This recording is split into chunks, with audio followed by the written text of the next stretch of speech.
नमस्ते सम्पूर्ण भाइ बहिनीलाई स्वागत छ नेपाल अनलाइन स्कुलको युट्युब च्यानलमा। हामी कक्षा 10 को नेपाली विषय पढ्ने क्रममा छौं। यसै क्रममा आजको यो भिडियोमा हामी पाठ 12 अन्तर्गतको एउटा जीवनी पढ्न जाँदै छौं। यसभन्दा अगाडि हामीले सन्दुक रुइतको जीवनी पाठ पढिसकेका छौं। आजको यो भिडियोमा चाहिँ हामी क्लारा जेटकिनको जीवनी पढ्न जाँदै छौं। क्लारा जेटकिनको जीवनीमा क्लाराको समग्रमा चाहिँ जीवनमा घटेका तिता मिठा घटना, सुख दुःखका कुरा अनि संघर्षका कुरा लगायत जन्मदेखि मृत्यु पर्यन्त यानी कि बाल्यकालदेखि चाहिँ मृत्यु पर्यन्त गरेका महत्त्वपूर्ण संघर्षशील कुराहरूलाई समेटिएको यो जीवनी हामी पढ्ने छौं। र जीवनी पढ्दाखेरि हामीले यस्तो व्यक्तिहरूको बारेमा चाहिँ पढ्नुपर्छ अथवा यस्तो व्यक्तिहरूको मात्रै चाहिँ जीवनी लेखिएको छ जुन व्यक्तिहरूले राष्ट्रको लागि, समाजको लागि परिवर्तनका निम्ति आफ्नो स्वार्थभन्दा माथि उठेर काम गरेको हुन्छ, संघर्ष गरेको हुन्छ, आफ्नो बलिदान दिएको हुन्छ। त्यस्ता एक योद्धा र जुन चाहिँ मानव कल्याणका लागि समर्पित चिन्तक भनेर हामीले भन्नुपर्छ क्लारा जेटकिन। आज उनकै बारेमा हामी यो जीवनी पढ्न जाँदैछौँ। त्यसैले भाइ बहिनी अब आउनुहोस् हामी जीवनी पढ्नतर्फ लागौँ।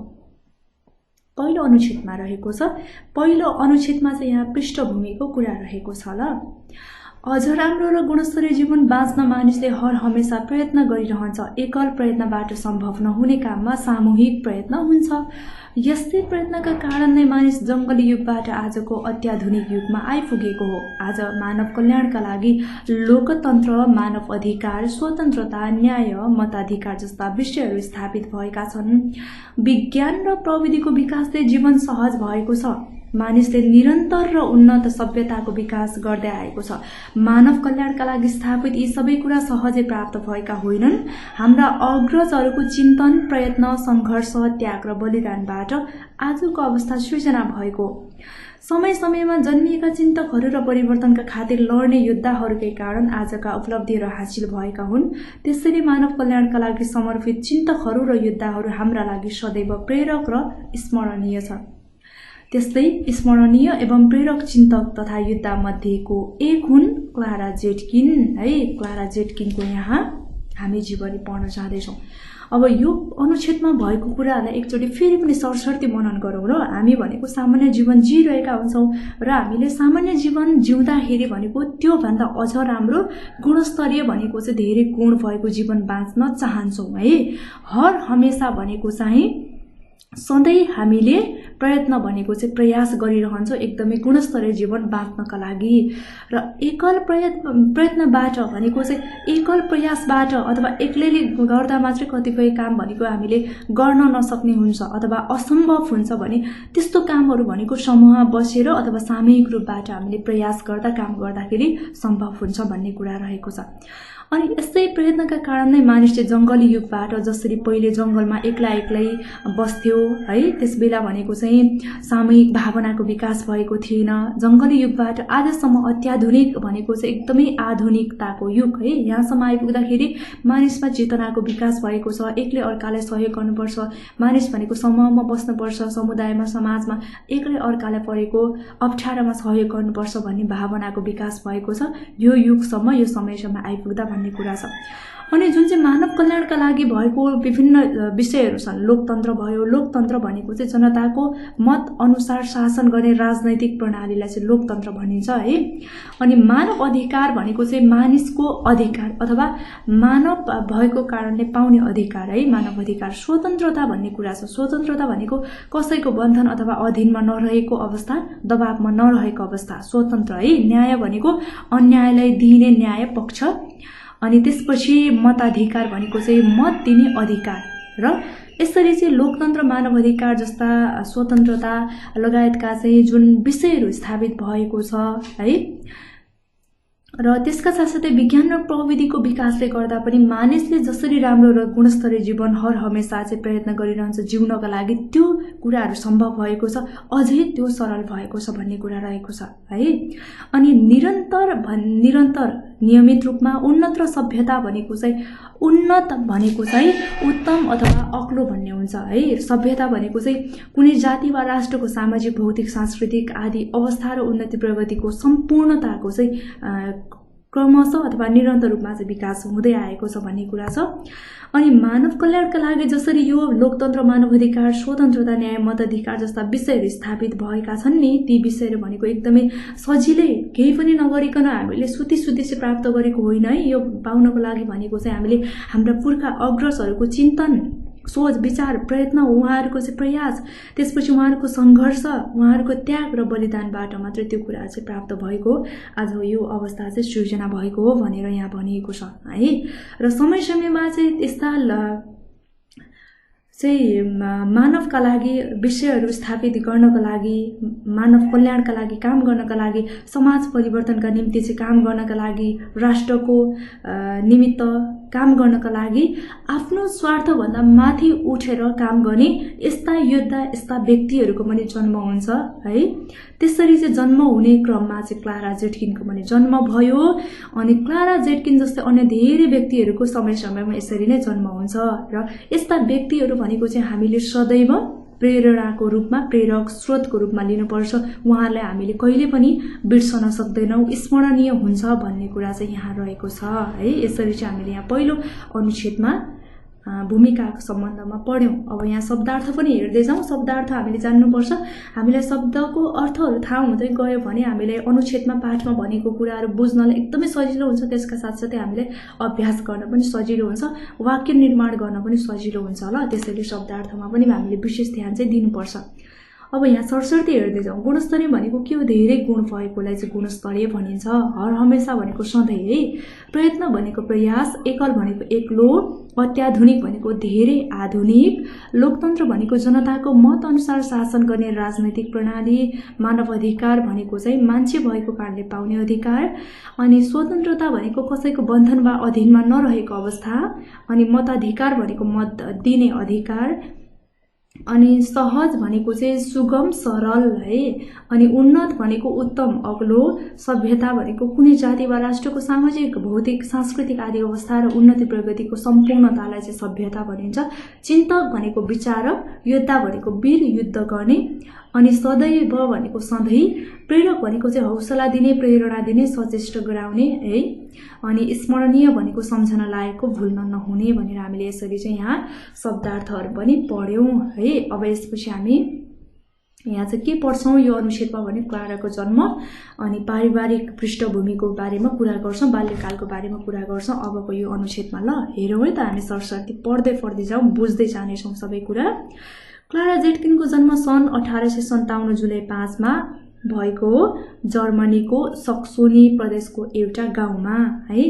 उनी चाहिँ बुबा गोटफ्रिड इजिनर र आमा जोसेफिन भेटल इजिनरका 3 सन्तानहरू थिए। ती 3 सन्तानहरू मध्येको सबैभन्दा जेठी सन्तान हुन् र उनको बाल्यकालको नाम भनेको चाहिँ क्लारा इजिनर हो है। क्लारा जेटकिन कसरी नाम रह्यो भन्ने कुरा चाहिँ हामी एकैछिनमा बुझ्छौँ, तर उनको वास्तविक बाल्यकालको नाम भनेको चाहिँ के हो त? क्लारा इजिनर हो है।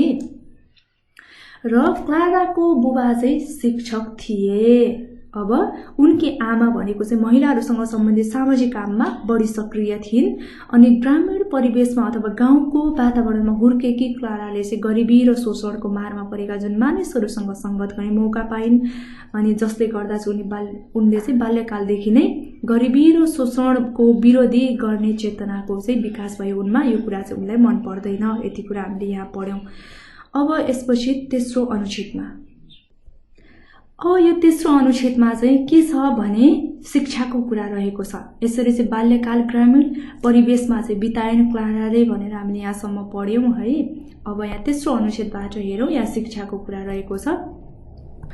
अब क्लाराको बुबा शिक्षक भएको कारणले क्लाराको शिक्षा चाहिँ घरबाट नै सुरु भयो। उनले घरबाट नै पढ्न सुरु गरिन् र उनको बुबाको निजी पुस्तकालय थियो, भनेको चाहिँ आफ्नै घरमा पुस्तकालय थियो है। अब निजी पुस्तकालयका साथसाथै क्लाराले भनेको चाहिँ स्कुलमा पनि पढ्ने गर्थिन् है। उनलाई भनेको चाहिँ साहित्य र इतिहासका पुस्तकहरू चाहिँ खुब मन पर्थ्यो र उनले भनेको चाहिँ स्कुलमा फ्रेन्च, इटालियन र अङ्ग्रेजी भाषा चाहिँ सिकिन् र उनले माध्यमिक तहसम्मको शिक्षा पुरा गर्दाखेरि उनको उमेर भनेको 15 वर्षको थियो अनि माध्यमिक शिक्षा पूरा गरिसकेपछि अब विश्वविद्यालयमा भर्ना भएर पढ्न चाहन्थिन्, त्यो इच्छा थियो क्लाराको। तर जर्मनीमा भनेको चाहिँ महिलाहरूको लागि विश्वविद्यालयमा शिक्षा चाहिँ त्यति सहज थिएन, त्यसले गर्दा उनी एउटा शिक्षक प्रशिक्षण संस्थामा चाहिँ भर्ना भइन् अथवा पढाउने संस्थामा चाहिँ भर्ना भइन् है। जर्मनीमा चाहिँ महिलाहरूले चाहिँ सहज रूपमा विश्वविद्यालयमा पढ्न नपाउने नियम थियो, वातावरण थियो, अवस्था थियो, परिस्थिति थियो, उच्च शिक्षा लिन नपाउने, त्यसैले गर्दा क्लाराले पनि पढ्न पाइनन् भन्ने कुरा यहाँ रहेको छ। अब यसै क्रममा साथसाथै अघि बढ्दै जाउँ। शिक्षकका लागि योग्य भए पनि अब यसरी शिक्षक प्रशिक्षण संस्थामा भर्ना भइसकेपछि क्लारा शिक्षकको लागि पढाउनको लागि योग्य भए पनि उनको ध्यान भनेको चाहिँ पढाउनेतिर थिएन, उनको ध्यान भनेको समाजतिर आकृष्ट भयो। आकृष्ट भनेको चाहिँ के हो भन्दाखेरि आकर्षित भयो है। र त्यसमा पनि समाजमा रहेको महिलामाथिको विभेद उनलाई मन परेन। जुन समाजमा महिलाहरूमाथि हुने विभेद थियो, भेदभाव थियो, दमन शोषण थियो, त्यो कुरा उनलाई मन परेको थिएन। त्यति बेला महिलाहरू पूर्ण रूपमा मतदानको अधिकार पाएका थिएन। महिलाहरूले है पूर्ण रूपमा उनीहरूले चाहिँ मत गर्ने अधिकार, मत दिने अधिकार चाहिँ पाएको थिएन। उनीहरू चाहिँ अझै पनि अरूको दबावमा बस्नुपर्ने अवस्था थियो त्यति बेलासम्म। र महिलाहरूले पुरुषको अनुमति बिना घर बाहिर जान पनि पाउँदैनथे र सम्पत्तिमाथि महिलाको अधिकार पनि थिएन। र राजनैतिक पार्टीमा महिलाहरूको संलग्नता प्रतिबन्धित थियो भनेको चाहिँ राजनैतिक पार्टीहरूमा अथवा पार्टीहरूमा चाहिँ संलग्न हुनका लागि महिलाहरूलाई चाहिँ रोक लगाइएको थियो। अनि श्रमिक महिलाहरू घर र कारखाना दुवैतिरको उत्पीडनमा थिए। महिलामाथिका चाहिँ यस्ता विभेदहरू क्लारालाई मन परेनन् र उनी महिलाहरूका विभेद कसरी हटाउने भन्ने विषयमा चिन्तन गर्न थालिन्। र त्यति बेला महिला अधिकारका विषयमा जर्मनी बाहिर र जर्मनीमा छलफल सुरु भएको थियो। त्यसैले क्लारा महिलाको विषयमा काम गर्ने संस्थाहरूको सम्पर्कमा पुगिन् र उनले प्रशस्त मात्रामा पत्र पत्रिका र पुस्तकहरू पनि पढिन् अनि बैठकहरूमा पनि भाग लिन थालिन्। यसै बीचमा उनको भेट भनेको चाहिँ रसियन मूलका ओसिफ जेटकिनसँग भयो र वैज्ञानिक समाजवादी विचारका चाहिँ ओसिफको विचारबाट उनी प्रभावित भइन् है। र त्यसपछि उनी सुखशैल र मोजमस्तीको जीवनशैली त्यागेर श्रमिक महिलाहरूलाई विशेष गरी शिक्षा दिने काममा सक्रिय बनिन् र बिस्तारै क्लारा र ओसिफ बीचमा प्रेम सम्बन्ध पनि स्थापित भयो भन्ने कुरा यो अनुच्छेदमा हामीले पढ्यौं। अब फेरि यसलाई सरसरी एकचोटि हेरौँ। यहाँ चाहिँ अब उच्च शिक्षा हासिल गर्न नपाएपछि चाहिँ पढाउने पेसासँग चाहिँ सम्बद्ध भइन्, आबद्ध भइन् क्लारा। अनि उनको काम भनेको चाहिँ पढाउने हो, तर उनको ध्यान भनेको चाहिँ पढाउनेतिर थिएन। उनको ध्यान कतातिर थियो त भन्दाखेरि जुन समाजमा उनी महिला माथिको विभेद थियो है, त्यो कुरातिर चाहिँ उनको ध्यान केन्द्रित भयो। त्यसले गर्दा अब महिलामाथि हुने जुन समाजमा महिलाहरूले चाहिँ आफ्नो मत अधिकार पनि पाएको थिएन पूर्ण रूपमा है, अनि उनीहरू भनेको चाहिँ पुरुषको अनुमति बिना चाहिँ घर बाहिर पनि जान पाउँदैनथे, अनि सम्पत्तिमाथि पनि उनीहरूको अधिकार थिएन। अनि कुनै पनि राजनैतिक पार्टीहरूमा चाहिँ महिलाहरूलाई संलग्न हुन अथवा काम गर्न त्यहाँ चाहिँ संलग्न भएर बस्नका लागि प्रतिबन्ध लगाएको थियो भने रोक लगाएको थियो। उनीहरूले यी यावत कुराहरू सम्पूर्ण कुराहरू कामहरू केही पनि गर्न पाउँदैनथे। उनीहरूलाई चाहिँ यहाँबाट विभेद गरिन्थ्यो, वञ्चित गरिएको थियो। भनेपछि महिलामाथि यति धेरै विभेद हुन्छ, अन्याय अत्याचार हुन्छ भनेर चाहिँ अब यिनीहरूको बारेमा अथवा यो विरुद्धमा म लड्छु, मैले लड्नुपर्छ भन्ने सोच आयो क्लारामा। अनि विशेष गरी यो महिलाहरू घर र कारखाना दुवैतिर चाहिँ उनीहरू पीडामा हुन्थे, दबावमा हुन्थे है। अब यति धेरै पीडाहरू देख्दा देख्दै बुझ्दा बुझ्दै सानै उमेरबाट चाहिँ महिलामाथिको विभेदको बारेमा अथवा गरिबी र शोषणको बारेमा चाहिँ विरोधी, यो कुराको विरोधी क्लाराले चाहिँ अब यो कुराहरू देखिरहँदा बुझिरहँदाखेरि यो विभेदहरू मन पर्दैन, क्लारालाई मन पराउँदैनन् है। र उनी चाहिँ अब महिलाहरूका विभेदहरू चाहिँ कसरी हटाउने त, यो विभेदहरू त सधैँ छ, समस्या भएपछि समाधानको बाटो पनि खोज्नुपर्छ, समाधान पनि अवश्य हुन्छ भन्ने कुरा सोच्न थालिन्, चिन्तन गर्न थालिन्। अनि त्यति बेलासम्ममा चाहिँ जर्मनीमा र जर्मनी बाहिर पनि केही हदसम्म चाहिँ महिलाको अधिकारको विषयमा थोरै यदाकदा चाहिँ छलफल हुन थालेको थियो है। त्यो विषयमा चाहिँ कुराहरू हुन थालेको थियो, बहसहरू हुन थालेको थियो। अनि क्लाराले पनि महिलाको विषयमा काम गर्ने विभिन्न संस्थाहरूसँग चाहिँ सम्पर्कमा पुगिन्। त्यस्ता महिलाको विषयमा काम गर्ने संस्थाहरूसँग उनी आबद्ध पनि भइन् र उनले चाहिँ प्रशस्त मात्रामा पत्र पत्रिकाहरू पढ्न थालिन् है, बैठकहरूमा पनि भाग लिन थालिन्। अनि यसै क्रममा यस्तै कार्यहरू गर्दै जाने क्रममा चाहिँ उनको भेट भनेको रसियन मूलका चाहिँ ओसिप जेटकिन नाम गरेका एकजना जो चाहिँ वैज्ञानिक समाजवादी है, वैज्ञानिक समाजवादी भनेको चाहिँ वैज्ञानिक विचारधारा है, समाजवादी भनेको विशेष गरी सम्पत्तिमाथि कसैको एकलौटी अधिकार हुनुहुन्न है, सबैको चाहिँ समान हुनुपर्छ भन्ने विचारको चाहिँ अनुयायी, यस्तो राम्रो विचार भएको ओसिप जेटकिनसँग उनको चाहिँ भेट भयो र उनको यस्तो विचारबाट चाहिँ क्लारा पनि प्रभावित भइन् अनि यी सम्पूर्ण आफ्नो जुन सुखशैल मोज मस्तीको जीवनशैली त्यागेर अब भनेको चाहिँ श्रमिक महिलाहरूलाई शिक्षा दिने काममा चाहिँ सक्रिय भएर लाग्नुपर्छ है भनेर सक्रिय भएर लाग्न थालिन् र यसै बीचमा उनीहरूको बीचमा चाहिँ प्रेम सम्बन्ध पनि स्थापित भयो क्लारा र ओसिपको बीचमा है। यसरी चाहिँ यहाँसम्म हामीले पढ्यौं। अब आकृष्ट भनेको हामीले थाहा पायौं शब्दार्थ। आकृष्ट भनेको आकर्षित भएको है, प्रतिबन्धित भनेको रोग लागेको, समाजवादी भनेको सम्पत्तिमाथि कसैको एकलौटी अधिकार हुनुहुन्न, सबै समान हुनुपर्छ भन्ने विचारका चाहिँ अनुयायी है, यो रहेको छ। हामीले यसरी बुझ्यौं। अब यसपछि यसरी चाहिँ जर्मनीमा है समाजवादीहरू निकै सक्रिय हुन थाले। भनेको चाहिँ सबैको अधिकारको चाहिँ सम्मान गर्नुपर्छ, सबैले समान अधिकार पाउनुपर्छ, महिलालाई चाहिँ विभेद गर्नु हुँदैन भन्ने विचारहरू भावहरू चाहिँ सक्रिय रूपमा आउन थाल्यो। यस्तो व्यक्तिहरू समाजवादीहरू निकै सक्रिय हुन थाले र समाजवादीहरूको बढ्दो सक्रियता तत्कालीन जर्मन सरकारले मन परेको थिएन। समाजमा यसरी चाहिँ चेतना फैलाएको अनि समाजवादी काम गर्ने व्यक्तिहरूले गरेको कामहरू, उनीहरूको सक्रियताहरू चाहिँ जर्मनी सरकारले मन परेन। त्यसैले जर्मन सरकारले चाहिँ सन् 1878 मा समाजवादीहरूमाथि प्रतिबन्ध लगायो अथवा रोक लगायो र यस प्रतिबन्धसँगै क्लाराका प्रेमी ओसिप जेटकिनलाई जर्मनीबाट निकाला गरियो है, जर्मनीबाट निकाला गरियो। त्यसपछि क्लाराले पनि जर्मनी छाडिन्। अब ओसिप जेटकिनलाई जर्मनीबाट निकाल्ने बित्तिकै क्लाराले पनि आफ्नो देश छोडिन्। सुरुमा उनी अस्ट्रिया गइन् अनि फ्याक्ट्री कम्पनीमा चाहिँ फ्याक्ट्रीमा चाहिँ मजदुरका रूपमा क्लाराले काम गरिन् र पछि उनी पेरिस गइन् जहाँ चाहिँ उनका प्रेमी ओसिप जेटकिन बस्थे। र ओसिप र क्लारा एकअर्कालाई खुब मन पराउने गर्थे है, अनि मन पराउँथे उनीहरूले एकअर्कालाई, अनि बिहे गर्न पनि चाहन्थे। अनि युरोपमा चाहिँ औपचारिक र अनौपचारिक दुवै प्रकारका विवाहलाई चाहिँ सामाजिक स्वीकृति दिएको थियो र अहिले पनि छ है।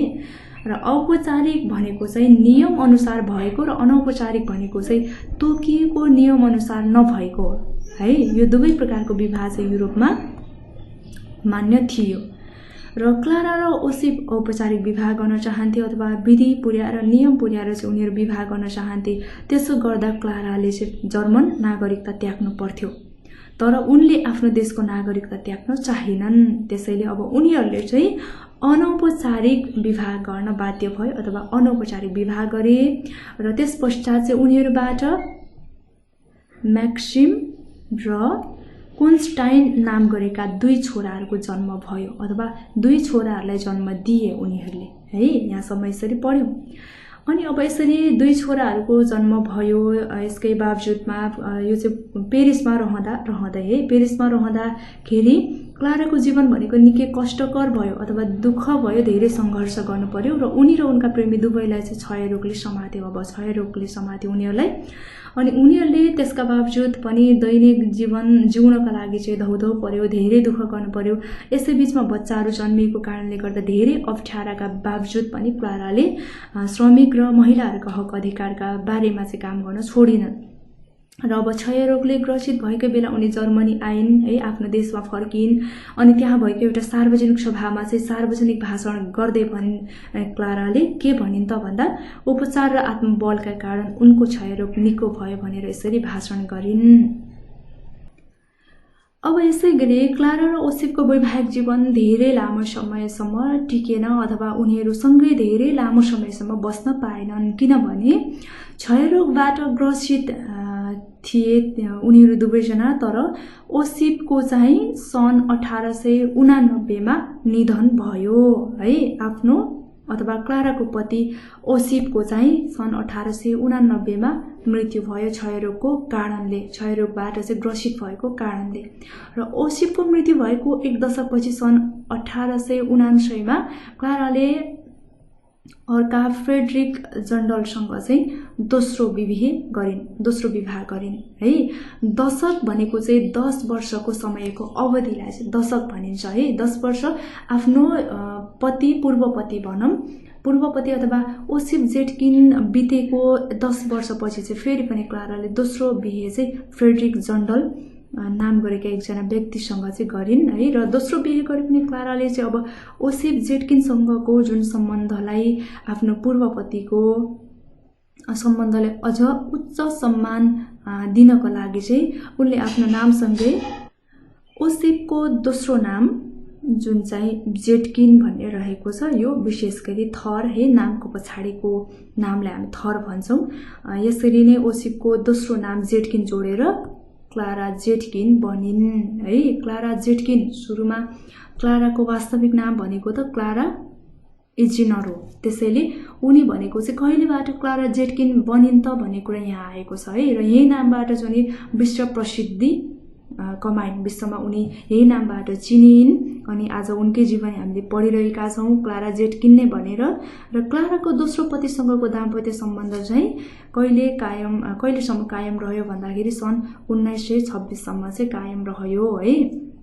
र क्लारा जेटकिन भनेको चाहिँ कसरी नाम रहेको रहेछ त भन्दाखेरि जब उनीहरूले चाहिँ समाजवादी विचार राखेर काम गर्दै गर्दाखेरि ओसिप जेटकिनसँग भेट हुन्छ, उनीहरू बीचमा एकअर्काको विचार मिल्छ। विचार मिल्दै गर्दाखेरि अब जर्मनीमा बसेर समाज रूपान्तरणका लागि, परिवर्तनका लागि कामहरू गर्दै जाँदाखेरि जर्मनी सरकारलाई त्यो कुरा मन परेन, त्यो काम मन परेन, समाजवादीहरू सक्रिय भएको। अनि यो देखिसकेपछि त्यहाँबाट ओसिप जेटकिनलाई देश निकाला गर्यो है, अथवा लखेट्यो जर्मनबाट। अनि देश निकाला गरिसकेपछि ओसिप जेटकिन सँगसँगै क्लाराले पनि आफ्नो देश छोडिन्। देश छोडेपछि उनी सुरुमा कहाँ गए, अस्ट्रिया गइन्, त्यसपछि पेरिस। र पेरिस गइसकेपछि चाहिँ उनीहरूले एकअर्काको बिचमा चाहिँ अनौपचारिक विवाह गरे, किनकि औपचारिक विवाह गर्नका लागि चाहिँ क्लाराले आफ्नो जर्मनीको नागरिकता त्याग्नुपर्ने भएकोले गर्दा उनीहरूले बाध्यतावश अनौपचारिक विवाह गरे। अनि विवाह गरेपछि उनीहरूबाट 2 छोराहरूको जन्म भयो। र त्यो सँगसँगै चाहिँ अब क्लारा र ओसिपको वैवाहिक जीवनमा चाहिँ के आयो त भन्दाखेरि एउटा क्षयरोग चाहिँ शत्रु बनेर आयो है। क्षयरोगबाट उनीहरू दुवैजना ग्रसित भए, तर ओसिपको चाहिँ सन् 1889 मा मृत्यु भयो। अनि मृत्यु भइसकेपछि त्यसको 10 वर्षपछि है क्लाराले फेरि पनि फ्रेडरिक जन्डलसँग चाहिँ बिहे गरिन्, दोस्रो बिहे। तर दोस्रो बिहे गरेपछि पनि क्लाराले दोस्रो बिहे गर्दा त क्लारा जन्डल भनेर नाम लेख्नु पर्ने हो है। तर पनि उनले पूर्वपतिकै अथवा ओसिप जेटकिनकै थरलाई आफ्नो नाम पछाडि जोडिन्। किन भन्दा उनले ओसिप जेटकिनसँगको सम्बन्धलाई अझ उच्च रूपमा सम्मान गर्नका लागि र यही नामबाट चाहिँ उनी आज विश्वमा चिनिरहेकी छन् भन्ने कुरा चाहिँ हामीले यहाँ पढ्यौँ है। यसरी चाहिँ क्लारा जेटकिन नाम रहन गएको यहाँसम्म हामीले यसरी पढ्यौँ। अब जर्मन सरकारले समाजवादीहरूमाथि लगाएको प्रतिबन्ध सन् 1890 मा फुकुवा गर्यो। अब 1890 मा चाहिँ फुकुवा भयो। यसपछि क्लारा जर्मनीमा फर्केर राजनीतिमा संलग्न भइन्। अब उनी जर्मन सोसल डेमोक्रेटिक पार्टीमा रहेर काम गर्न थालिन्। त्यति बेलासम्म पनि महिलाहरूलाई राजनैतिक पार्टीमा औपचारिक संलग्नताको अधिकार चाहिँ थिएन र उनी अनौपचारिक रूपमा भए पनि पार्टीमा सक्रिय रहिन्। उनको सङ्घर्षकै कारण सन् 1906 मा उनी पार्टी शिक्षा केन्द्रीय समितिको सदस्य बनिन्। अनि उनले पार्टीको पाक्षिक प्रकाशन डाइ ग्लेथिट समानताको सम्पादक भएर चाहिँ काम गर्ने अवसर पाइन् है। यो चाहिँ उनको पार्टी भनेको चाहिँ कुन हो त भन्दाखेरि यो अनौपचारिक रूपमा चाहिँ उनी संलग्न भइन्। त्यसका साथसाथै उनको पार्टी शिक्षा केन्द्रीय समितिको उनी सदस्य पनि बनिन्।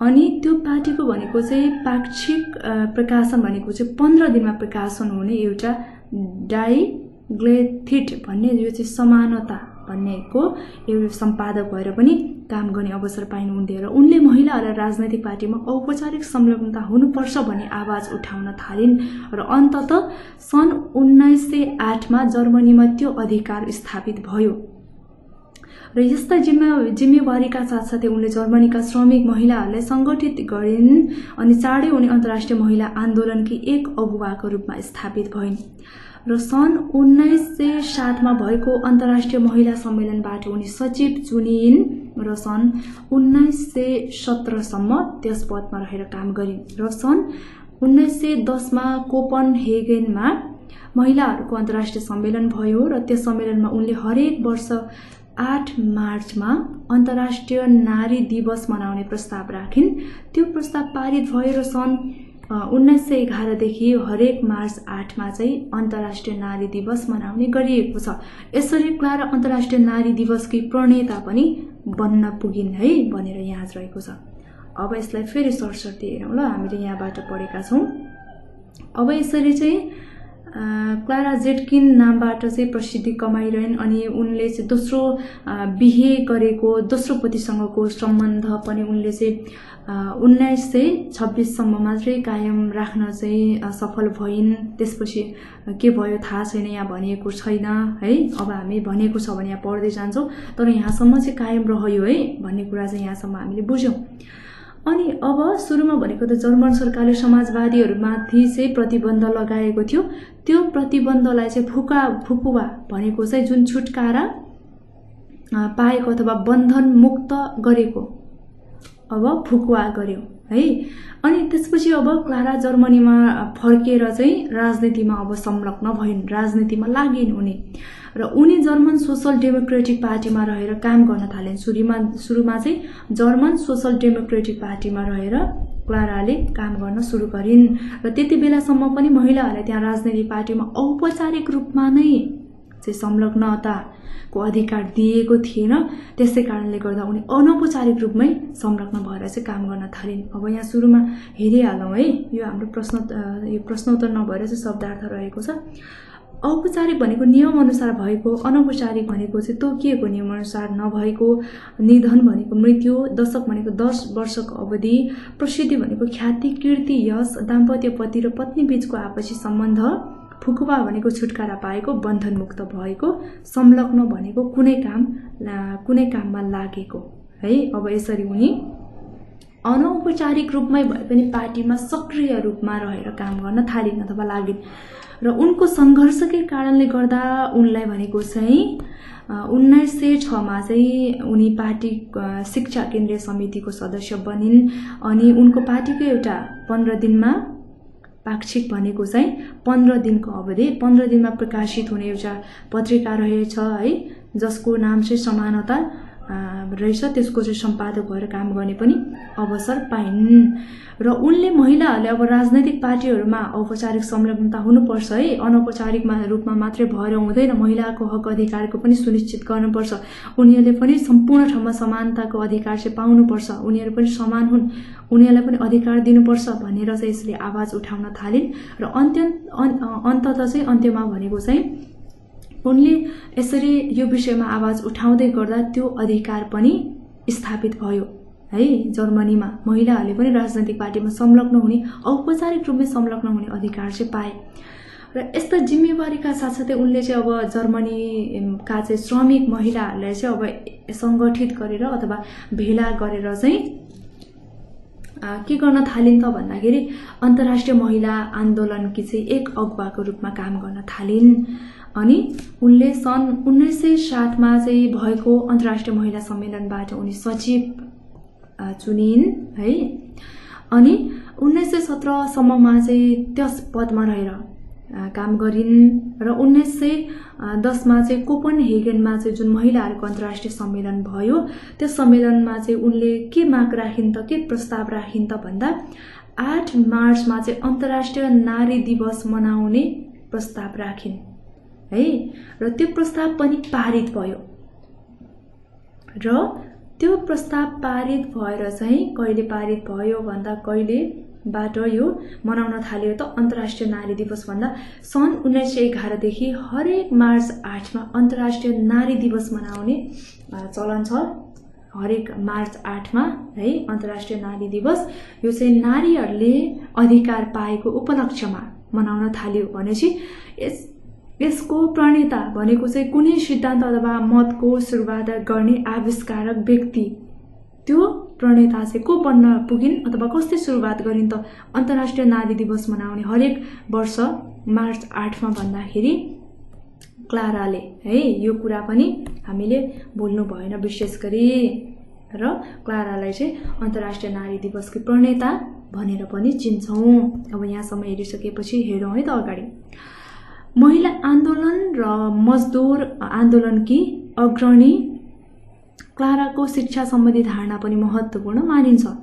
आफू संलग्न राजनैतिक दलको मुखपत्रको सम्पादक भएर काम गर्दा त्यस पत्रिका मार्फत उनले शिक्षा सम्बन्धी आफ्ना मान्यताहरू पनि अगाडि सारिन्।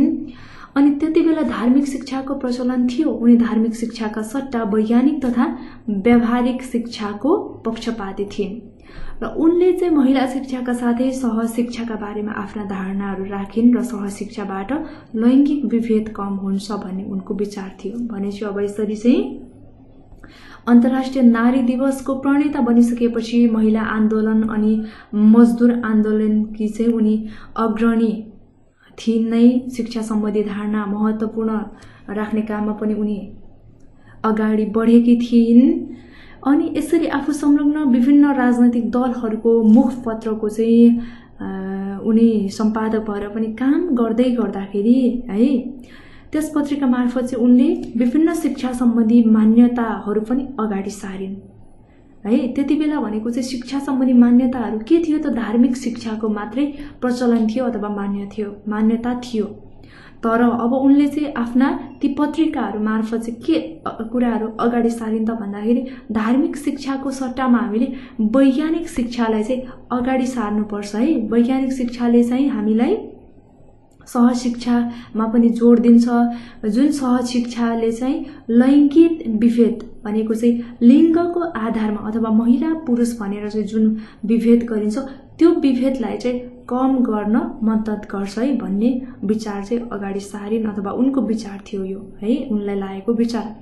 र क्लारा राजनीतिमा सक्रिय रहेका अवस्थामा पहिलो विश्वयुद्ध सुरु भयो। अब यसरी चाहिँ क्लारा आफ्नो राजनीतिक यात्रामा सक्रिय रहेकी थिइन् समाज परिवर्तनको खातिर है। यो बखतमा विश्वयुद्ध सुरु भयो, प्रथम विश्वयुद्ध, र क्लारा विश्वयुद्धकी विरोधी थिइन् अब, र उनले आफू संलग्न पार्टीलाई विश्वयुद्धको विपक्षमा लाग्न आग्रह गरिन्। तर पार्टीको बहुमतले युद्धमा जाने जर्मन सरकारको नीतिलाई समर्थन गर्यो र क्लारा त्यसमा सहमत भएनन्। उनले आफ्ना साथीहरू रोजा लक्जेमबर्ग, कार्ल लिब्नेस्ट, लुइस कोलर आदिसँग मिलेर विश्वयुद्ध विरुद्ध जनमत बटुल्ने प्रयत्न गरिन्। उनकै पालामा सन् 1915 मा विश्वयुद्ध विरुद्ध अन्तर्राष्ट्रिय महिला शान्ति सम्मेलन पनि भयो र उनले विश्वयुद्ध धनी राष्ट्रहरूको हतियार बेच्ने बहाना मात्र हो, यसले आम श्रमिकहरूको हित गर्दैन भन्दै युद्ध विरोधी अभियान चलाउने प्रस्ताव राखिन्। उनको प्रस्तावले सम्मेलनबाट पारित गरियो र त्यसले विश्वभर चर्चा पायो। यति हुँदै पनि विश्वयुद्ध भने भइछाड्यो र उनले युद्ध विरोधी आवाज उठाइरहन्। युद्धको विरोध गरेकाले उनलाई जर्मन सरकारले पक्रने, थुन्ने र यातना दिने काम पनि गर्यो र त्यही यातनाका क्रममा उनी बिरामी परिन् र त्यो पछि रोग भने पटक पटक बल्झिरह्यो। अब यसरी चाहिँ उनी आफ्नै राजनैतिक यात्रामा सक्रिय रूपमा काम गरिरहँदै प्रथम विश्वयुद्ध सुरु भयो। अनि प्रथम विश्वयुद्धमा चाहिँ आफू संलग्न पार्टीले पनि संलग्नता जनाउनु पर्छ है भन्ने कुरा थियो। अनि त्यो कुरामा चाहिँ उनी विपक्षमा लागिन्। पार्टीलाई पनि यो कुरा भनेको चाहिँ राम्रो होइन है भनेर विपक्षमा लाग्नको लागि आग्रह गरिन्। तर त्यति हुँदै पनि बहुमत को सरकार, जर्मन सरकारले त्यो नीतिलाई चाहिँ समर्थन गर्यो है। तर चाहिँ क्लारा भनेको चाहिँ विश्वयुद्ध गर्नुपर्छ है भन्ने कुरामा चाहिँ सहमत थिएनन् र उनले भने चाहिँ आफ्ना साथीहरू रोजा लक्जेमबर्ग, त्यसपछि कार्ल लिब्नेस्ट अनि लुइस कोलर आदिसँग चाहिँ मिलेर विश्वयुद्ध विरुद्धको जुन जनमत सङ्ग्रहहरू बटुल्ने प्रयास गरिन् र उनकै पहलमा भनेको चाहिँ विश्वयुद्ध विरुद्धको अन्तर्राष्ट्रिय महिला शान्ति सम्मेलन पनि सन् 1915 मा चाहिँ भयो है।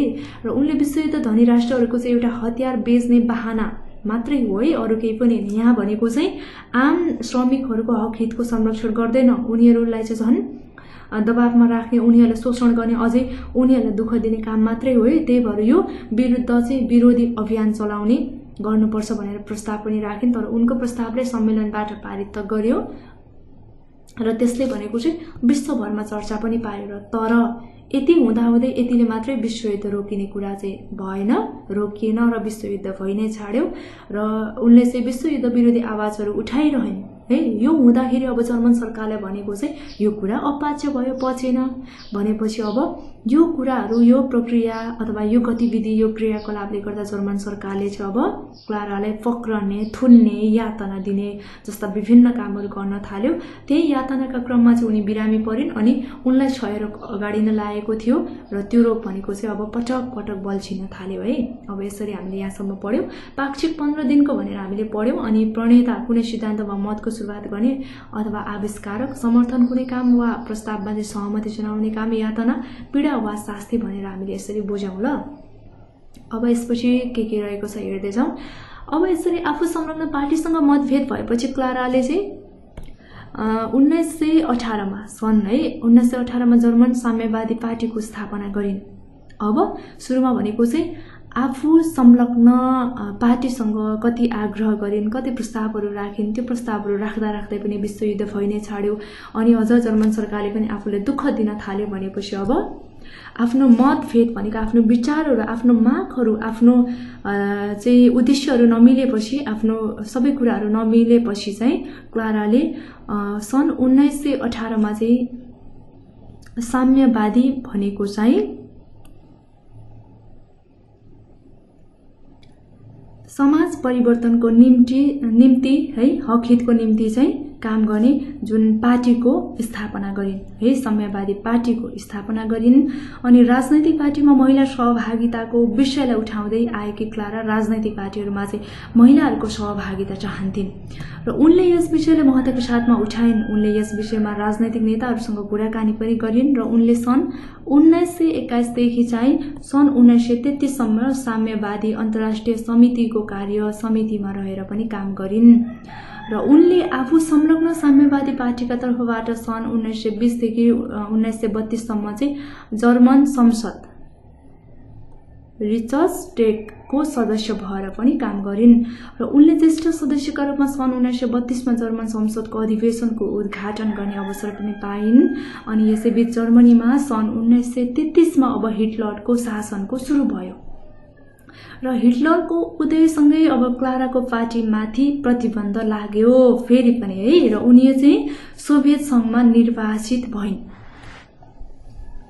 र अब निर्वाचनमै जुन चाहिँ यो निर्वाचनमै रहेका बेलामा 20 जुन 1933 का दिन विश्वकी एक होनहार महिला क्लारा जेटकिन 76 वर्षको सङ्घर्षपूर्ण जीवनपछि दुनियाँबाट अल्पिन् है। यहाँसम्म हामीले यसरी पढ्यौं।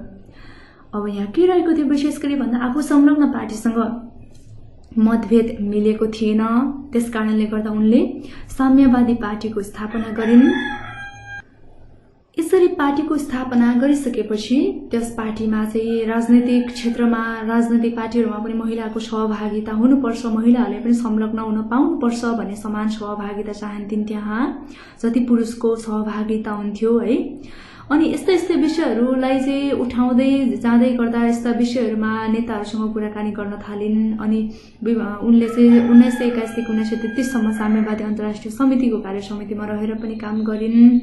अनि यसरी आफू संलग्न साम्यवादी पार्टीको तर्फबाट उनले चाहिँ जर्मन संसदको सदस्य भएर काम गर्ने अवसर पनि पाइन्, काम पनि गरिन्।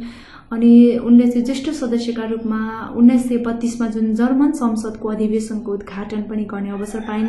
अनि यसै बीचमा हुँदा हुँदै 1933 मा भनेको चाहिँ अब हिटलरको शासनको उदय भयो अथवा शासन सुरु भयो। अब 1933 मा हिटलरको शासनको उदय सँगसँगै चाहिँ अब उनको साम्यवादी पार्टीमाथि पनि प्रतिबन्ध लगाइयो, रोक लगाइयो भने चाहिँ अब उनी सोभियत संघबाट निर्वासित भइन् है। निर्वासित भनेको चाहिँ के हो त भन्दाखेरि हेरिहालौँ ल, देश निकाला भएको भनिन्छ। यो निर्वासित भनेको चाहिँ देश निकाला भइन् र अब देश निकालेकै क्रममा भनेको चाहिँ उनको 20 जुन 1933 का दिन चाहिँ निधन भयो है।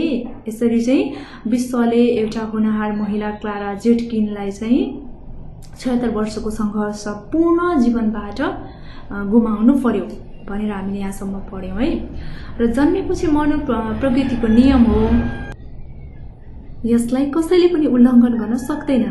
आफ्नो जीवनकालमा दुनियाँको हित हुने काम गर्न सक्नु जीवनको सार्थकता हो। त्यस्तो सार्थक जीवन जिउने अवसर जो कोहीले पाउन सक्दैनन्। जीवनलाई सार्थक बनाउन योजना, सङ्घर्ष, त्याग र समर्पण चाहिन्छ है। योजना, सङ्घर्ष, त्याग र समर्पण चाहिन्छ। क्लारा जेटकिन त्यस्तै योजना, सङ्घर्ष, त्याग र समर्पणले जीवनलाई सार्थक बनाउन समर्थ भइन्। महिलाले अधिकार सम्पन्न बनाउने र समान कामका लागि पुरुष सरह पारिश्रमिक दिनुपर्छ भन्ने मान्यता स्थापना गराउने काममा क्लाराको महत्त्वपूर्ण योगदान छ। राज्य सञ्चालन राजनैतिक दलहरू मार्फत हुने तर राजनैतिक पार्टीहरूमा महिलाको उपस्थिति नरहने अवस्थाका विरुद्ध क्लाराको सङ्घर्ष अविस्मरणीय छ। आज राज्यका हरेक तहमा महिलाको समान सहभागिताको कुरालाई जोड-तोडले उठाउने गरिन्छ। यसको प्रणेता क्लारा नै हुन् र महिला एक हक हितका लागि महिला मात्र होइन पुरुष पनि लाग्नुपर्छ भन्ने मान्यता स्थापित गराउन पनि क्लाराको योगदान रहेको छ। त्यसरी नै व्यावहारिक शिक्षा र सहशिक्षाका विचारलाई स्थापित गर्न पनि उनको योगदान रहेको छ। आज महिलाले जे जस्ता अधिकार पाएका छन् ती सबैका पछाडि क्लाराको विचार र सङ्घर्ष जोडिएको छ। त्यसो त श्रमिक वर्गको हक हितका विषयमा पनि क्लाराका विचार र सङ्घर्ष स्तुत्य छन्। हरेक मार्च 8 मा मनाइने नारी दिवसमा संसारभरिका नारीहरूले क्लारा जेटकिनका कार्यलाई फुलेर प्रशंसा गर्छन् र उनीप्रति श्रद्धाभाव व्यक्त गर्छन्। जस्तोसुकै कठिन अवस्थामा पनि नआत्तिने र आफ्नो उद्देश्यमा दृढ रहने सङ्घर्षशील नारीका रूपमा क्लाराले सम्झिने गरिन्छ र व्यक्तिगत स्वार्थलाई त्यागेर सामूहिक हितमा आफ्नो जीवन समर्पण गरेकै कारण क्लारा जेटकिन अमर छिन् भनेर हामीले यहाँ यसरी पढ्यौँ। अन्त्यमा यो अनुच्छेद चाहिँ एकदमै महत्त्वपूर्ण रहेको छ। हामीले जीवनी त पढ्यौँ तर क्लारा जेटकिन भनेको चाहिँ कस्तो, उनले के काम गरिन् त भन्ने कुरा चाहिँ यसमा रहेको छ है त। जन्मेपछि मृत्यु हुन्छ, सबैको यो प्रकृतिको नियम नै हो, यसलाई भनेको कसैले पनि हामीले नकार्न सक्दैनौँ भन्ने कुरा रहेको छ। अनि आफ्नो जीवनकालमा चाहिँ हामीले दुनियाँको अथवा समाज परिवर्तनको लागि, समुदायको निम्ति, मानव हक हितको लागि चाहिँ कति कामहरू सार्थकताका साथमा गर्न सक्छौँ त है। त्यो सार्थकताका साथमा त्यो जीवनलाई चाहिँ एकदमै महत्त्वपूर्ण सार्थक बनाउने काम भनेको चाहिँ जो कोहीले गर्न सक्दैनन्, जो कोहीको त्यो भागमा पनि हुँदैन भन्ने कुरा रहेको छ। र जीवनलाई सार्थक बनाउनका लागि महत्त्वपूर्ण रूपमा चाहिने कुराहरू चाहिँ योजना, सङ्घर्ष अनि त्याग र समर्पण हुनु पर्यो। यो चारै कुराहरूले भरिपूर्ण जीवन अथवा सार्थकता चाहिँ क्लाराको जीवन रहेको छ है। जेटकिनले यस्तै प्रकारको जीवन जिइन् अथवा जीवनलाई चाहिँ यसरी नै सार्थक बनाउन चाहिँ उनी सफल भइन्। जुन चाहिँ महिलाहरूको हक अधिकारको कुरा हुन्छ, अहिले महिलाहरूले पनि हक अधिकारका साथसाथै सम्पन्न बनाउने, समान रूपमा पुरुष सरहने पारिश्रमिक पाउनुपर्छ भन्ने आवाज पनि उठाइन् है। यो मान्यतामा रहेर चाहिँ उनले क्लाराले चाहिँ काम गरिन्। अनि जसरी चाहिँ महिलाहरूको अधिकार को कुरा आउँछ अनि महिला अधिकार सम्पन्न गराउने, समान कामका लागि पुरुष सरहने पारिश्रमिक पाउनुपर्छ भनेर चाहिँ जुन आवाज उठाइन्छ, मान्यता राखिन्छ, त्यस पछाडि भनेको क्लाराको महत्त्वपूर्ण योगदान रहेको छ। जुन राज्यको निमित्त है, राज्य सञ्चालनका निम्ति भनेको चाहिँ राजनैतिक दलहरूको ठुलो हात हुन्छ त्यहाँ।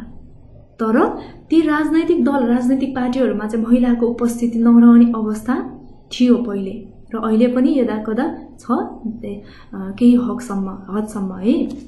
र यस्तो अवस्थामा पनि राजनैतिक पार्टीहरूमा महिलाको उपस्थिति रहनुपर्छ है। महिलाहरू पनि समान रूपमा राजनैतिक यो पार्टीहरूमा चाहिँ संलग्न हुन पाउनुपर्छ भनेर माग राख्ने अथवा विचार राख्ने, यसको विरुद्धमा भनेको चाहिँ सङ्घर्ष गर्ने, आवाज उठाउने क्लारा एकदमै अविस्मरणीय रहेको छ।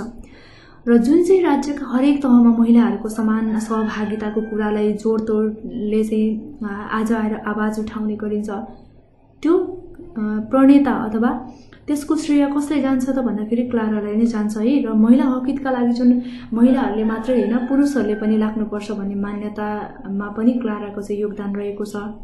अनि त्यसैगरी व्यावहारिक शिक्षाका साथसाथै सहज शिक्षाका लागि पनि उनको विचारको योगदान रहेको छ। र जसरी महिलाले जे जस्तो अधिकारहरू पाएका छन् त्यसको पछाडि भनेको चाहिँ क्लाराको विचार र सङ्घर्ष जोडिएको छ। अनि त्यसले जुन श्रमिक वर्गको हक हितको विषयमा पनि क्लाराको विचार र सङ्घर्ष चाहिँ यो तुलना गर्न योग्य रहेको छ, एकदमै मूल्यवान रहेको छ।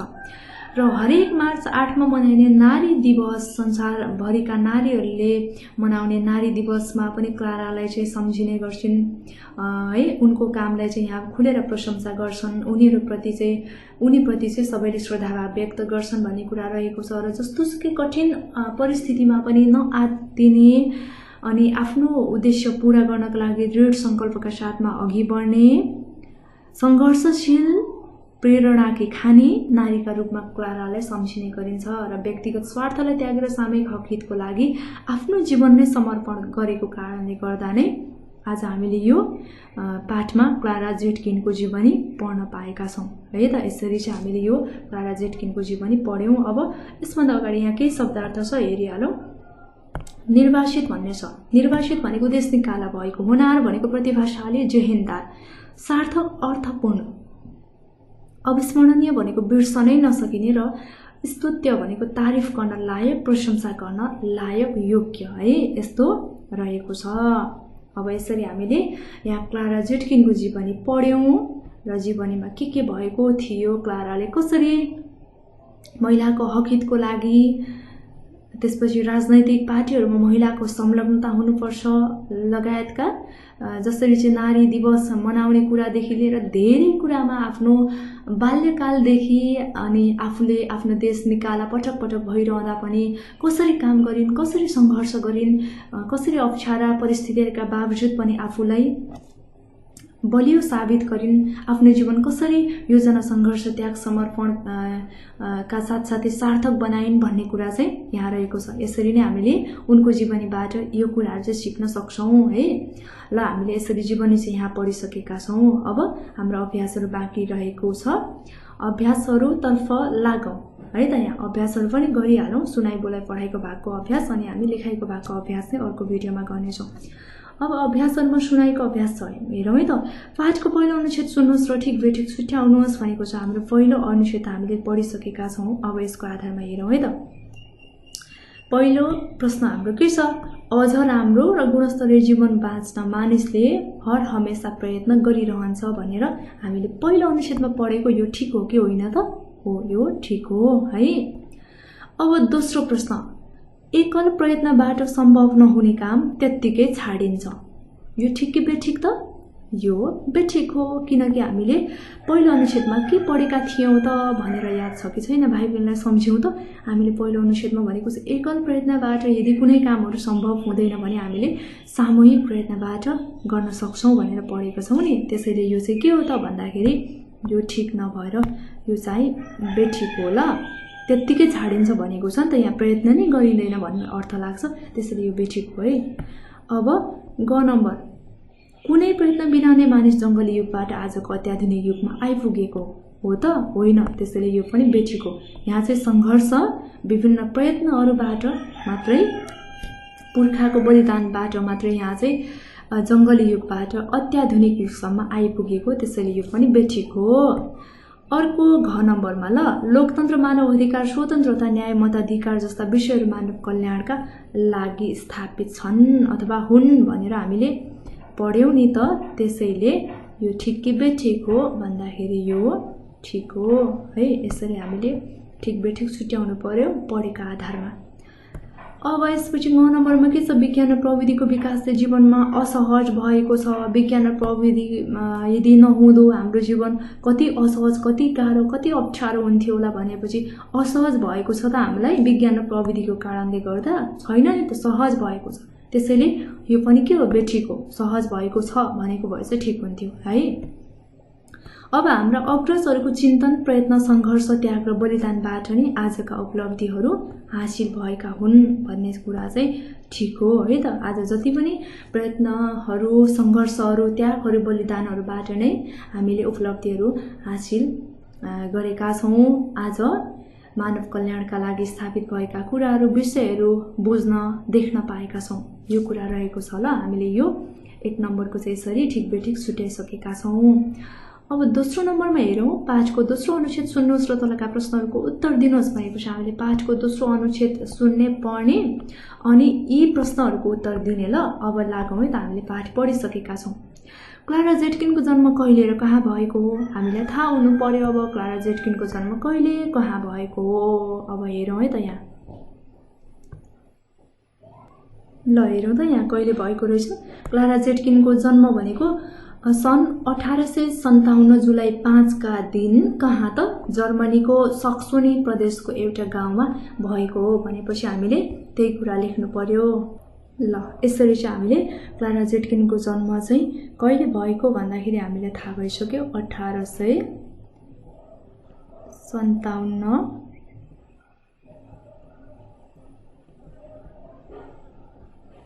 जुलाई 5 का दिन जर्मनीको सक्सोनी प्रदेशको एउटा गाउँमा भएको थियो भनेर हामीले लेख्नु पर्यो ल। अब यसपछि ख नम्बर, क्लाराको बुबाको नाम के थियो? हामीलाई याद छ क्लाराको बुबाको नाम भनेको गोटफ्रिड इजिनर है। क्लाराको बुबाको नाम भनेको चाहिँ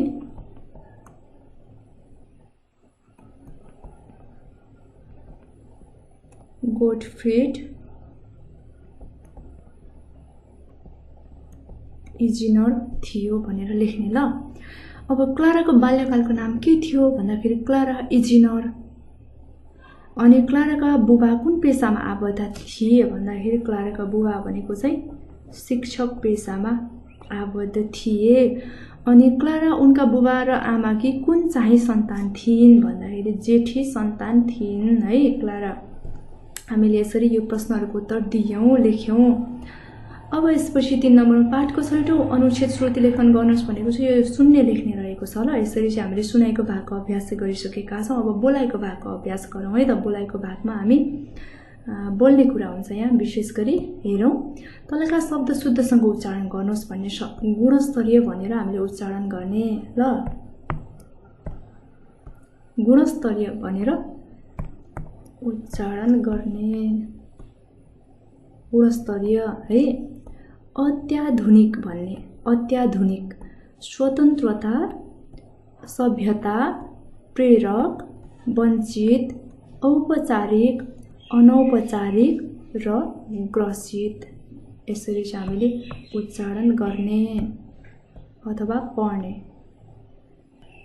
अब यहाँ अर्को 5 नम्बरमा प्रश्न छ ल। क्लारा जेटकिनको वैवाहिक जीवन कस्तो रह्यो पाठको आधारमा भन्नुहोस् भनेको छ। अब हामीले भर्खरै मात्र यहाँ वैवाहिक जीवनको कुरा पनि गरेका थियौँ। क्लारा जेटकिन नाम कसरी चाहिँ रह्यो भनेर पनि कुरा गऱ्यौँ। भनेपछि वैवाहिक जीवन कस्तो रह्यो त? विवाहको कुरा गर्नुपर्छ यहाँ ल। अब म भन्छु, भाइ बहिनीले एकदमै ध्यान दिएर सुन्नुहोस् ल। अनि तपाईँहरूले टिप्नुहोस् पनि। क्लारा जेटकिन र वैज्ञानिक समाजवादी विचारकका चाहिँ ओसिप बीच प्रेम सम्बन्ध स्थापित भयो सुरुमा। अनि उनी सुख, शैल र मौज मस्तीको जीवन त्यागेर शिक्षण क्रियाकलापमा चाहिँ संलग्न भएकी थिइन् क्लारा। अनि अनौपचारिक विवाह गरेर चाहिँ जर्मन नागरिकता नत्यागी क्लाराले चाहिँ रसियन मूलको ओसिपसँग वैवाहिक सम्बन्ध बाँधी 2 सन्तानकी माता बनेकी थिइन् अथवा आमा बनेकी थिइन् है। र जुन चाहिँ आफ्नो देशको नागरिकता त्याग्न नचाहेकैले चाहिँ औपचारिक विवाह गर्न नचाहँदै पनि उनले चाहिँ अनौपचारिक सामाजिक विवाह चाहिँ गरेकी थिइन् भनेर यसरी लेख्नु पर्यो ल। क्लारा जेटकिनको वैवाहिक जीवन चाहिँ यस्तो रह्यो है।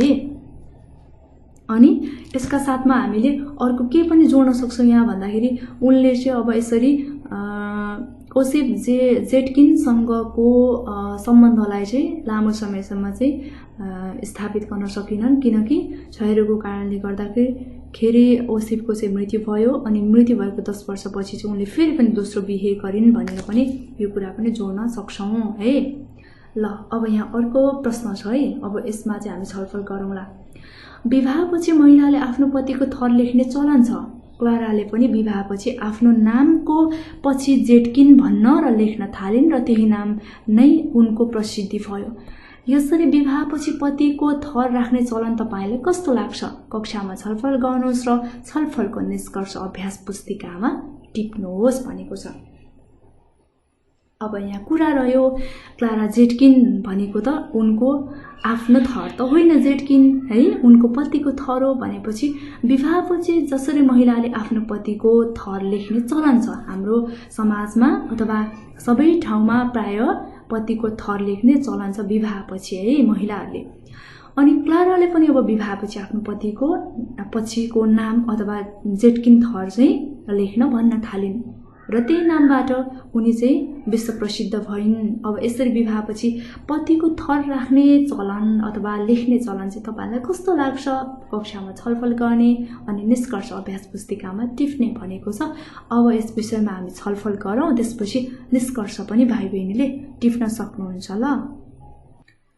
अब हामी यो विषयमा छलफल गरौँ है त। अब के हुन्छ, विवाहित महिला चाहिँ पतिको घर गएपछि पतिको थर राख्ने प्रचलन कतिपय समाजमा चल्दै आए पनि हाल यसको विरोध गरी आफ्नै आमाको थर राख्ने गरेको पनि पाइन्छ है। यसो गर्दाखेरि व्यक्तिगत स्वतन्त्रताको चाहिँ उपयोग गरिएको मानिन्छ अनि पतिसँगको दाम्पत्य जीवनको सम्बन्धले आफ्नो जन्मघर मातापितासँगको जुन रक्त सम्बन्धलाई त्याग्नुपर्छ भन्ने मानसिकता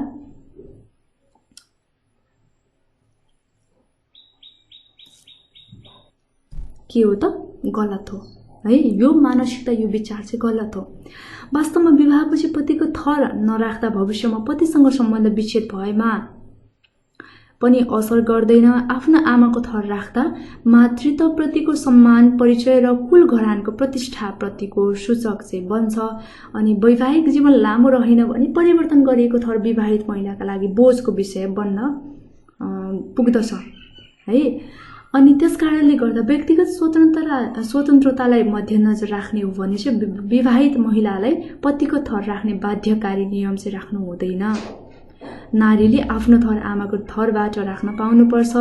अनि कसैले बाबुको थर राख्छ भने पनि आपत्ति नमानिकन महिलाले थर राख्न दुवै विकल्प चाहिँ खुला गर्नुपर्छ। यसरी हेर्दाखेरि यो छलफलबाट चाहिँ हामीले के बुझ्न सक्छौं अथवा के बुझ्न पर्छ भन्दा बाबु अथवा आमाको थर राख्न स्वतन्त्रता दिए जस्तै नै विवाह पश्चात पनि पतिको थर इच्छा भए राख्ने अथवा नभए नराख्ने भन्ने कुरा चाहिँ हामीले यहाँ यो निष्कर्षको रूपमा टिप्न सक्छौं। कुनै बाध्यकारी अवस्था चाहिँ भएन है। र यदि विवाह पश्चात चाहिँ पतिको थर लेख्यौं भने पतिसँगको सम्बन्ध विच्छेद भयो भने त त्यो पतिको थरले गर्दा महिलामा बोझ थपिने पनि जाने भयो नि भन्ने कुरा पनि रहन्छ होला। यसैले गर्दा हामीले चाहिँ यो कुरा चाहिँ बुझ्ने है। ल अब पढाइको अभ्यास पनि हामी यही भिडियोमा गरौँ है त। अब आउने भिडियोमा चाहिँ हामी सरस्वती लेखाइको भागको अभ्यास मात्रै हेर्छौं। त्यसैले पढाइको अभ्यास पनि हामी यसैमा समेटौँ ल। अब पढाइको भागमा के छ, तलका अनुच्छेदहरू पाले पालो पढ्नुहोस् भनेको छ, पाठको अनुच्छेदहरू है। अनि अर्को यहाँ एउटा अनुच्छेद छ, हेरौँ। अनुच्छेद पढ्नुहोस् अनि सोधिएको प्रश्नको उत्तर दिनुहोस् भनेको छ। हामी सुरुमा यो अनुच्छेद पढ्छौं है र यो अनुच्छेद पढेपछि चाहिँ यी अनुच्छेदहरूबाट चाहिँ सोधिएका प्रश्नहरूको उत्तर पनि दिन्छौं ल। सुरुमा पढौँ है त। सफा नीलो आकाश, सेतो बिरालो, बुट्टे बादल, सिरसिर बतास बहने जुनसुकै ठाउँमा पुग्दा पनि मलाई लामो लामो सास तानेर अक्सिजनले फुक्सो पखाल्न मन लाग्छ। जिन्दगीको सबभन्दा लामो हिस्सा मैले काठमाडौँलाई दान दिए तर कहिले काठमाडौँले मलाई आफ्नो सन्तान स्वीकारेन। जिन्दगीको आधी हिस्सा काठमाडौँलाई समर्पित गरे पनि अहिले म काठमाडौँमा पाहुनाकै जिन्दगी बिताइरहेछु। एउटा यस्तो जिन्दगी जहाँ वायु प्रदूषण, ध्वनि प्रदूषण, विषादयुक्त खाना खाएर आफ्नो जीवनका दिनहरू घटाउँदैछु। गाउँघरतिर अहिले मैनटोल बाल्थे। ठुला बडाहरूले रात्रिकालीन कार्यहरूमा बाहिर उडिरहेका पुतलीहरू मैनटोलको उज्यालोमा आउँदै भकाभक मर्थे। म काठमाडौँलाई त्यही मृत्यु निम्त्याउने मैनटोलको प्रतिमूर्ति देख्न थालेको छु। हुन त काठमाडौँ खाल्डोमा छिरेपछि निस्कन नसकिने रोग आजको होइन, पृथ्वीनारायण शाहका पालादेखि नै सुरु भएको अहिले पनि त्यो लहरो तन्किरहेकै छ। एउटा अनौठो चुम्बकीय शक्ति छ काठमाडौँको प्रदूषणमा। यहाँको फोहोर प्रदूषण र महँगीसँग जबरजस्ती मितेरी लाएर भए पनि खाल्डोभित्र छिरेको मान्छे दुर्गन्धित नदी किनारमै आफ्नो इहलीला समाप्त गर्न चाहन्छ भनेर यहाँ एउटा जुन काठमाडौँको वातावरणको व्याख्या गरेको अथवा यहाँ रहेको छ है, यो चाहिँ विशेष गरी प्रदीप नेपालले लेखेको यो चारधाम एकै काम भन्ने एउटा चाहिँ यो शीर्षकको लेखबाट चाहिँ साभार गरिएको एउटा अनुच्छेद अथवा छोटो अंश रहेको छ है। यसमा काठमाडौँको वातावरणको कुरा रहेको छ। यहाँ प्रदूषण, जुन मोह, जुन इच्छा, जुन सपना देखेर मान्छेहरू काठमाडौँमा जान्छन् त्यसको ठिक विपरीत हुन्छ है। मान्छेले वातावरणलाई माया गर्नुपर्छ, प्रकृतिलाई माया गर्नुपर्छ, अनि न प्रकृतिले पनि मान्छेलाई भनेको चाहिँ त्यस्तै माया गर्छ भन्ने कुरा यहाँ भाव झल्किएको छ, व्यक्त गरिएको छ है। अनि मानिसकै गतिविधि व्यवहारहरूले गर्दा वायु प्रदूषण, ध्वनि प्रदूषण, त्यसपछि विषादीयुक्त खानाहरू, यी सम्पूर्ण कुराहरू भएको छ भनेर चाहिँ यो एउटा वाक्यांशमा हामीले पढ्न पाउँछौँ। वाक्यांश नभएर यो चाहिँ एउटा अनुच्छेद रहेको छ। ल अब यो पढिसकेपछि प्रश्नको उत्तर लेख्नतर्फ लागौँ। लेख्ने भन्दा पनि म यहाँ भनिदिन्छु, भाइ बहिनीले चाहिँ लेख्नुहोस् ल। अब हेरौँ है त, यहाँ सुरुमा प्रश्नहरू हाम्रो के छ? क ख ग घ र ङ रहेछ 5वटा। लेखकलाई कस्तो ठाउँ मनपर्छ? अब हामी उत्तर दिन्छौँ। लेखकलाई कस्तो ठाउँ मनपर्छ अथवा यो अनुच्छेदमा चाहिँ कस्तो ठाउँ मनपर्छ भनेर चाहिँ व्यक्त भएको छ भने एकदमै सफा नीलो आकाश, चेतो बिरालो, बुट्टे बादल, शिरशिर बतास बहने जुनसुकै ठाउँमा पुग्दा पनि एकदमै लामो लामो सास तानेर अक्सिजनले फुक्सो पखाल्ने त्यस्तो ठाउँ चाहिँ मनपर्छ है लेखकलाई। एकदमै वायु प्रदूषण नभएको, ध्वनि प्रदूषण नभएको, विषादयुक्त खानाहरू चाहिँ सकेसम्म खान नपरोस्, एकदमै शान्त स्वच्छ ठाउँ चाहिँ मनपर्छ। अनि लेखकले आफ्नो जीवनका दिनहरू कसरी घटाउँदैछन्? अब यहाँ भनिएको छ आफ्नो जीवनका दिनहरू कसरी घटाइरहेको छ भन्दाखेरि यस्तो जिन्दगी जहाँ वायु प्रदूषण, ध्वनि प्रदूषण, विषादयुक्त खाना खाएर आफ्नो जीवनका चाहिँ दिनहरू घटाउँदै छु भनेर भनेको छ। भनेपछि लेखकले चाहिँ एकदमै वायु प्रदूषण अनि ध्वनि प्रदूषण, विषादयुक्त खानाहरू खाएर चाहिँ आफ्नो जीवनका दिनहरू चाहिँ घटाउँदै छन्। अनि काठमाडौँलाई किन मृत्यु निम्ताउने मैनटोलको प्रतिमूर्ति भनिन्छ भन्दाखेरि जसरी चाहिँ मैनटोल भनेको चाहिँ यो एउटा लाइट जस्तै हो है। त्यसमा भनेको चाहिँ पहिले चाहिँ बत्ती बाल्थ्यो है गाउँघरमा, अथवा यो विवाहका विभिन्न रात्रिकालीन कार्यहरूमा चाहिँ यो पहिलेको चाहिँ इलेक्ट्रोनिक लाइट जस्तै है। अनि यसरी अब यो मैनटोलमा जसरी उज्यालोमा चाहिँ पुतलहरू उडेर आउँछन् नि, हाम्रो घरको बत्तीहरूमा पनि आउँछ नि उज्यालोमा। अनि त्यहाँ आएपछि भनेको चाहिँ त्यहाँ मैनटोल भनेको त तातो हुन्छ, अनि तातिएपछि त्यहाँ ठोकिन्छ, ठोकिएपछि पुतलहरू चाहिँ मर्छन् भनेपछि जसरी मान्छेले पनि एउटा सपना देखेर आशा लिएर काठमाडौँमा बस्नका लागि अनि आफ्नो सपना साकार बनाउनका लागि काठमाडौँ छिर्छ, तर उसले भनेको त्यहाँ के पाउँछ? वातावरण त्यस्तै हुन्छ, वायु प्रदूषण हुन्छ, ध्वनि प्रदूषण हुन्छ, खाना उस्तै हुन्छ। अनि जुन जसरी चाहिँ उज्यालोमा पुतलीले आफ्नो नृत्य देखाउन है, आफ्नो भनेको चाहिँ राम्रो शरीर देखाउनको लागि उज्यालोमा आउँछ, अनि त्यसको विपरीत उसले सोचे भन्दा फरक त्यहाँ तातोमा भनेको चाहिँ ठोकिएर उसको मृत्यु हुन्छ। त्यसरी नै काठमाडौँमा पनि मानिसहरूले आफ्नो सपनाहरू पुरा गर्न सक्दैन। काठमाडौँमा भनेको चाहिँ एकदमै मानिसहरूले चाहिँ सपनाहरू पुरा गर्न सक्दैन है। अनि पुरा गर्न नसकेपछि उनीहरू तनावमा हुन्छन्, उनीहरू चाहिँ एकदमै निराश हुन्छन् है।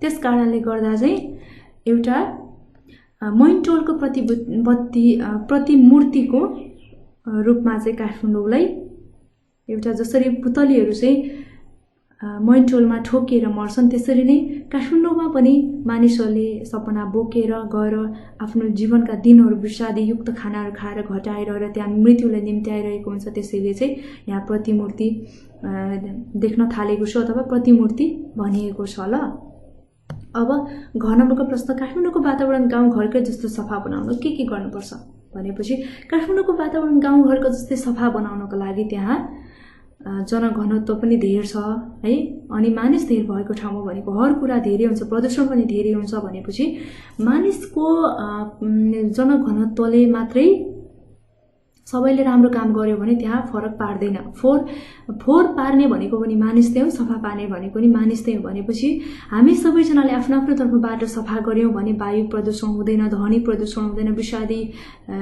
युक्त खानाहरू खानु पर्दैन। हामीले चाहिँ आफ्नै घरको चाहिँ प्राङ्गारिक मलहरूको प्रयोग गऱ्यौँ भने है, त्यो गर्नका लागि भनेको मानिसहरूले जसरी चाहिँ आज समस्याहरू निम्तिरहेको छ है, त्यो कुरालाई त्यागेर हामीले चाहिँ अहिलेबाट नै वातावरण एकदमै सफा राख्ने, आफ्नो गाउँघर आफ्नो स्थान वरिपरि सफा सुग्घर राख्ने, अनि त्यसपछि फोहोर मैला कम गर्ने है, प्रदूषणका कुराहरू कम गर्ने, यसरी नै हामीले गाउँघर जस्तै सफा राख्न सक्छौँ है। यो कामहरू चाहिँ गर्नु पर्यो। अब 9 नम्बरमा छ प्रतिमूर्ति र इहलीला शब्दका अर्थ लेख्नुहोस् भनेको छ। अब सुरुमा प्रतिमूर्तिको अर्थ म भन्छु, भाइ बहिनीले टिप्न सक्नुहुन्छ। ल प्रतिमूर्ति भनेको चाहिँ देव मूर्ति अथवा प्रतिमा भनेर चाहिँ यसको अर्थ लाग्छ। ल अब यसपछि इहलीला भन्ने शब्दको अर्थ, इहलीलाको अर्थ चाहिँ यो भनेको छ नि, मान्छेले दुर्गन्धित नदी किनारमै आफ्नो इहलीला समाप्त गर्छ भनेको जीवन लीला, आफ्नो जीवन नै समाप्त गर्न चाहन्छ भन्ने कुरा रहेको छ है। र यसरी चाहिँ हामीले यहाँ प्रश्नको उत्तरहरू पनि जान्यौँ। अब 9 नम्बरको चाहिँ के भनेको छ, पाठको तेस्रो अनुच्छेद पढी त्यसको सारांश भन्नुहोस् भनेपछि हामीले पाठको तेस्रो अनुच्छेद पढ्ने अनि यसको सारांश भन्ने बुझ्ने। ल म यहाँ चाहिँ पढेर भाइ बहिनीलाई भनिदिन्छु है त के रहेको छ। तेस्रो अनुच्छेदमा भने यो शिक्षाको कुरा रहेको छ। यहाँ चाहिँ यो तेस्रो अनुच्छेदको सारांश भनेको चाहिँ म भन्छु, भाइ बहिनीले टिप्न सक्नुहुन्छ। यहाँ भनेको चाहिँ क्लाराले चाहिँ आफ्नो बुबा शिक्षक भएको कारणले गर्दा घरबाटै शिक्षा आर्जनको सुरुवात गरेको छ, अनि घरमै निजी पुस्तकालय भएकोले गर्दा स्कुलमा र घरमा पढ्थिन् क्लारा। अनि उनलाई साहित्यिक इतिहासका पुस्तकहरू मन पर्थे। उनले स्कुलमा पढ्दाखेरि फ्रेन्च, इटालियन, अङ्ग्रेजी भाषाहरू चाहिँ सिकिन्।